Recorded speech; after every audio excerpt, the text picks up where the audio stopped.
The night was heavy with anticipation, the kind of electricity that only comes when two titans of politics are about to collide.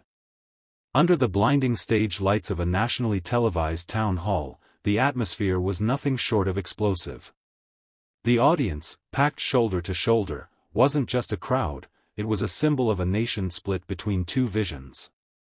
On one side, former President Barack Obama, the man whose voice once carried the cadence of hope and the promise of change. On the other, Governor Greg Abbott of Texas, calm, resolute, a leader forged in the fires of crisis and conflict. The moderator's voice trembled with barely contained tension as he introduced them. Ladies and gentlemen, tonight we bring together two powerful figures, former President Obama and Governor Greg Abbott. The question before us, what future do we want for America? Obama leaned forward first, his polished delivery slicing cleanly through the silence. His words carried the weight of his legacy, reminding the audience of progress, compassion, and global leadership. We cannot build a stronger nation by dividing it, he said, his eyes sweeping the room. We need unity, fairness, and responsibility, not reckless defiance. His supporters erupted in cheers, waving small banners and chanting his name. But then came Abbott. Calm, collected, his voice low and steady like a Texas storm building on the horizon. Mr. President, he began, a faint smile at the corner of his lips, unity doesn't come from lectures in Washington. It comes from standing with the people who built this country, the ranchers, the workers, the families who don't ask for permission to live free. The crowd's roar was immediate, Texans rising to their feet, hats waving in the air. The clash had begun, Obama's vision of unity against Abbott's fierce defense of independence. And from the very first exchange, it was clear, the night would not end quietly. The applause from Abbott's words hadn't even faded when Obama straightened his posture, his signature calm expression sharpening with resolve. His voice, smooth yet firm, carried across the studio. Governor Abbott talks about independence as if it means isolation. But leadership is about lifting everyone up, urban or rural, red state or blue state. America is strongest when it pulls together, not when it tears itself apart. The audience clapped, though not as thunderously as before. The divide was visible, half nodding, half folding their arms, waiting for Abbott's reply. Abbott didn't hesitate. He leaned forward, eyes locked on Obama, his words steady but biting. Mr. President, Texans don't see freedom as isolation. We see it as responsibility.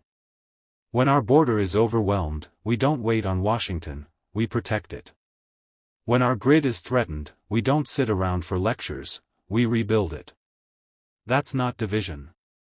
That's resilience. A cheer erupted, this time louder than before, echoing with chants of, Texas. Texas. The room swelled with energy, the clash of visions now fully ignited. Obama raised a hand, his voice rising over the crowd.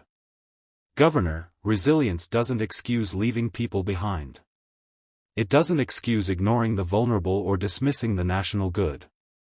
Texas is strong, yes, but America is strongest when it moves as one.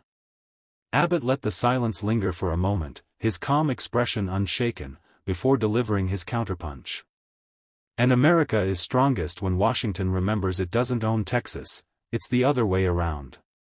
We fuel this nation. We defend its borders. And we won't apologize for standing firm. The audience roared again, the sound shaking the cameras. The moderator looked overwhelmed, his voice barely audible over the storm as he tried to call for order. But the crowd didn't care. They were watching history unfold, a Texas governor staring down a former president, neither willing to yield an inch.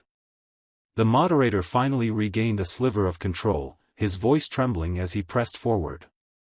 Gentlemen, let's address the heart of the matter. What defines true leadership? Is it national unity, or state independence? Obama was quick to seize the moment. His gaze swept across the audience, his voice carrying the rhythm that once electrified stadiums. Leadership isn't about building walls between us, it's about building bridges. It's about remembering that no matter where you live, Texas, California, or New York, you're part of one America. That's what made us a beacon to the world. That's what gave us strength. His words struck a chord, the crowd responding with a surge of applause. For a moment, the studio pulsed with the echoes of his presidency, that familiar tone of inspiration. But Abbott wasn't swayed. He adjusted his microphone, leaning in with calm precision. "Mr. President, bridges don't hold if their foundation is cracked. Texans don't need lectures about being American, we live it every day. We defend this country's borders, power its homes, feed its people. Texas carries America on its back. And when Washington forgets that, it's not unity, it's neglect." The room erupted. Cries of "Texas Strong" thundered across the audience, clashing with chants of "Yes we can." Obama's legacy battling Abbott's grit in a war of words that felt bigger than politics. It was culture, identity, and vision colliding under the lights. Obama raised an eyebrow, his voice sharpening. "Governor, defiance may win applause, but it doesn't solve problems. You can shout about Texas all night long. But the truth is, without the federal government, without national unity, Texas doesn't stand stronger. It stands alone." Abbott's reply was a dagger wrapped in calm steel. And maybe that's exactly why Texans roar, because we've always known how to stand when others won't. The crowd exploded again, a storm of clashing cheers filling the air. The battle lines had never been clearer. Hope versus grit, unity versus independence, Obama versus Abbott. The studio was alive with noise, a battlefield of voices. Every corner seemed to vibrate with dueling chants, "Yes we can," on one side, "Texas Strong," on the other. The moderator's attempts to maintain order dissolved into the storm, his words swallowed whole by the clash of two Americas represented on stage. Obama leaned back slightly, his face calm, but his words cutting sharper. "Governor Abbott, fiery rhetoric doesn't build hospitals. It doesn't educate children or protect seniors. Texas may roar, but when the storm hits, it's Washington that provides the relief." His delivery was polished, layered with the authority of a former president who had seen crises from the Oval Office. The applause was immediate from his supporters, a standing ovation rippling through his half of the audience. But Abbott sat still, unshaken, waiting for the noise to die down. When it did, he leaned into the microphone, his tone as steady as a drawn bowstring. "Mr. President, Texans don't wait for Washington when the storm hits, we ride it out ourselves. When a hurricane tears through our coast, it's our people who are the first to show up with boats and trucks. When the border breaks, it's our law enforcement that stands guard. Washington sends money. Texans show up. That's the difference." The audience erupted again, the Texas side nearly drowning out the rest. A chant rose, spontaneous and unrelenting, "Abbott! Abbott! Abbott!" Obama, narrowing his eyes, tried again. "Governor, pride is admirable, but pride doesn't solve national crises. We must act as one." Abbott, calm but firm, delivered the line that made the crowd erupt like thunder. "And maybe that's the problem, Mr. President. You think America is built from the top down. Texans know it's built from the ground up." The roar that followed shook the very walls of the studio. For the first time that night, Obama's polished smile flickered, ever so slightly. The studio lights seemed to burn brighter as the tension climbed. Obama leaned forward, clasping his hands, his voice turning sharper, almost like a warning. "Governor Abbott, I respect the spirit of Texas. But let me be clear, when states go it alone, history shows us it leads to disaster. The Great Depression, natural disasters, national crises, they required federal action. Without Washington, without unity, we would have collapsed." A section of the crowd erupted into applause, shouting, "That's right," and "Preach it." Obama's words carried the gravitas of experience, the echo of a president who had once stood at the helm of the entire nation. Abbott waited. He didn't rush. His calm silence itself was a weapon, building anticipation before his reply.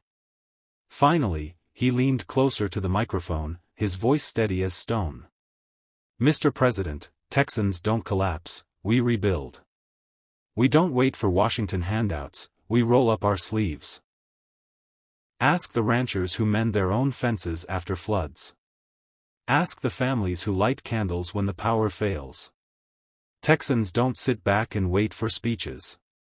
We act." The Texas side of the audience thundered in agreement, boots stomping against the studio floor like drums of defiance. Obama smirked, shaking his head. "Governor, you confuse stubbornness with strength. True leadership means knowing when to put pride aside for the greater good." Abbott's eyes narrowed, his tone crisp but unshaken. "And you confuse dependence with compassion. Texas doesn't need pity from Washington. We need respect. And if respect won't be given, we'll take it with our roar." The room erupted, chants of "Texas! Texas!" clashing with "Obama! Obama!" The moderator tried to restore order, but it was too late, the clash had outgrown the stage.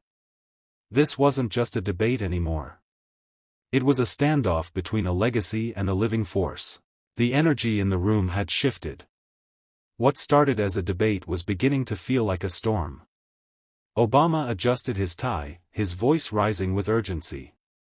"Governor, you speak of respect, but respect is earned by serving all Americans, not just your state.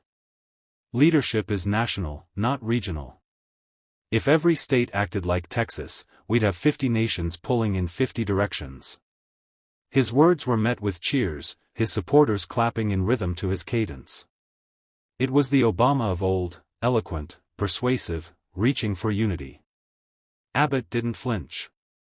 He raised his hand, motioning for the Texas side of the crowd to quiet down, and when the room hushed, his voice cut through like thunder. "Mr. President, maybe Washington fears 50 nations pulling in 50 directions, but Texans don't. Because every time we've been tested, we've stood strong on our own. We didn't wait to be rescued, we led. And when Texas roars, it's not just for ourselves, it's for every American tired of being ignored." The roar that followed was deafening, so loud it rattled the studio walls. People stood, waving Texas flags, their chants of "Texas! Texas!" overwhelming even the microphones. Obama's jaw tightened. He leaned into his mic, his voice steady but edged with frustration. "Governor, roaring doesn't govern. Speeches don't balance budgets. Shouts don't make policy. At the end of the day, leadership is measured in solutions, not noise." Abbott tilted his head, the faintest trace of a smile breaking through. "Then let me remind you, Mr. President, sometimes noise is the sound of people waking up.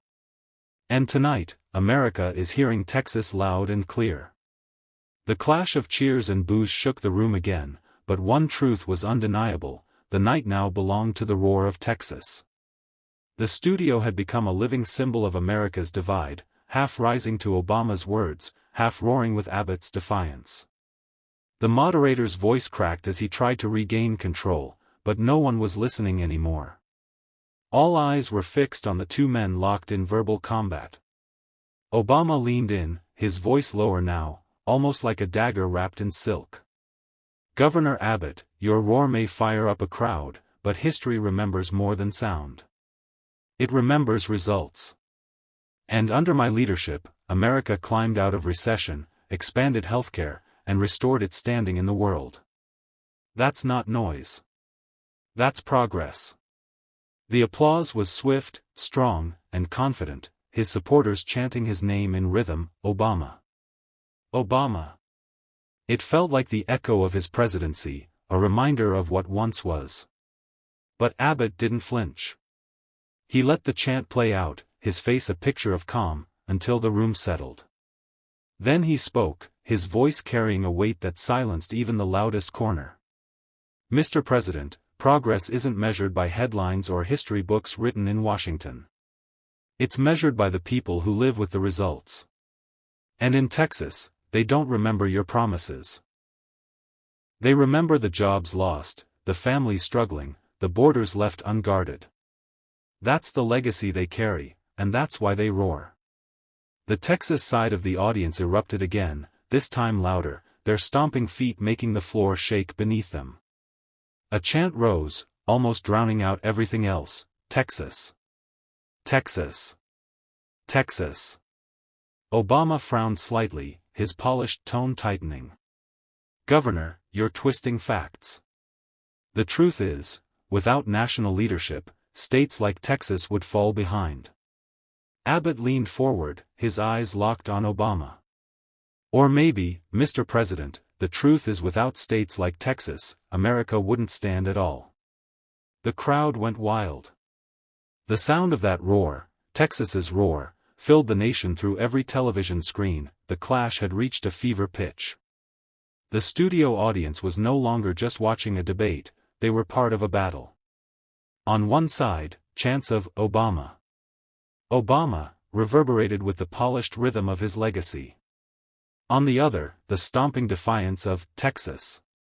Texas shook the floor beneath their feet.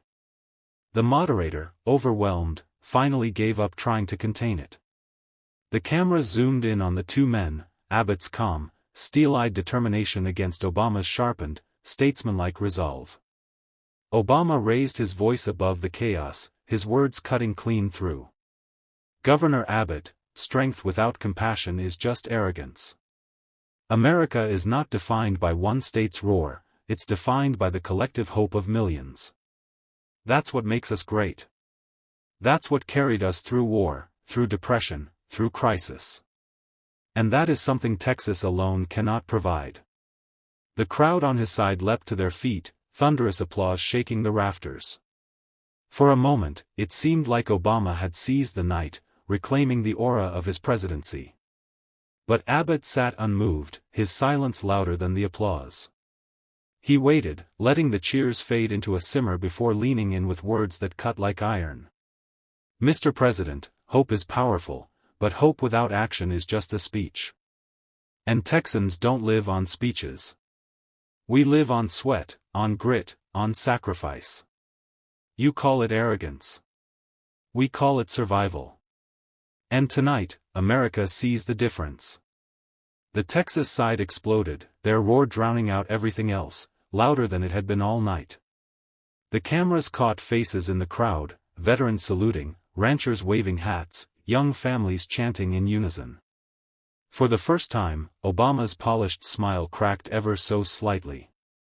He had faced Abbott's resolve, and Texas was roaring louder than Washington ever imagined. The air in the studio was thick, heavy with the clash of ideals. Both men had fought fiercely, but now the moment hung on a knife's edge. Obama leaned forward, his voice measured, layered with the weight of his presidential past. Governor Abbott, I admire the pride of Texas, but pride alone doesn't move a nation forward. America cannot be 50 separate roars. It must be one united voice. Without unity, we falter. Without compassion, we fail. His words drew a powerful standing ovation, his supporters clapping rhythmically as if to will his vision into reality. For a brief moment, the old aura of Obama, the hope, the inspiration, seemed to dominate the room again. Abbott, however, remained unmoved. His calm, his stillness, became its own form of power.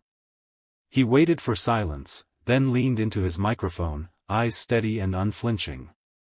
Mr. President, unity without respect is nothing but control. And compassion without action is nothing but words. Texans know the difference. We've carried this nation in its darkest hours, through energy, through defense, through sheer grit. Tonight isn't about pride. It's about truth. Texas doesn't need to roar alone. But America is stronger when Texas leads the roar. The Texas side of the audience erupted with deafening force, stomping, chanting, waving flags high above their heads. The sound was so powerful it seemed to vibrate through the cameras into living rooms across the country. Obama pursed his lips, his polished confidence intact, but the glint in his eyes betrayed the realization, Abbott's calm defiance had not only held, it had commanded. And in that moment, the roar of Texas drowned out even the voice of a former president. The studio, once a battleground of competing visions, now pulsed with the sound of a nation divided yet undeniably awake. Both sides of the audience were on their feet, some chanting, "Obama. Obama," others thundering, "Texas. Texas," so loudly that the moderator's microphone became useless. Obama lifted his chin, the practiced calm of a statesman still intact. He gave one last attempt to seize the night. "Governor Abbott, history will remember that leadership isn't about the loudest voice. It's about lifting the most people. America needs unity, not division. Hope, not defiance. And that is the America I believe in." The applause from his base surged, powerful and determined. But Abbott remained steady, his expression a portrait of Texas grit. When the room finally fell quiet, his voice cut through, calm but commanding. "Mr. President, history doesn't just remember words, it remembers who stood firm when it mattered. Texas has carried this nation when Washington faltered. We've powered its homes, defended its borders, and reminded it what freedom means. Tonight, America doesn't just hear hope. It hears the roar of a people who refuse to be silenced. And when Texas roars, the whole world listens." The Texas side of the audience erupted, the roar so fierce it drowned out everything else. Flags waved high, boots stomped the floor like thunder, and chants of "Texas. Texas" echoed endlessly. The camera zoomed in on the two men, Obama, stoic but unsettled, and Abbott, calm and resolute, surrounded by a storm of support. For millions watching at home, the symbolism was unmistakable. Obama had brought hope, but Abbott's unwavering resolve had unleashed something deeper. And as the broadcast ended, one truth rang louder than anything else: Obama had faced Abbott's resolve, and Texas had roared. Tonight, America witnessed more than a debate, it witnessed a clash of two visions. Former President Obama spoke of unity, of hope, of building bridges.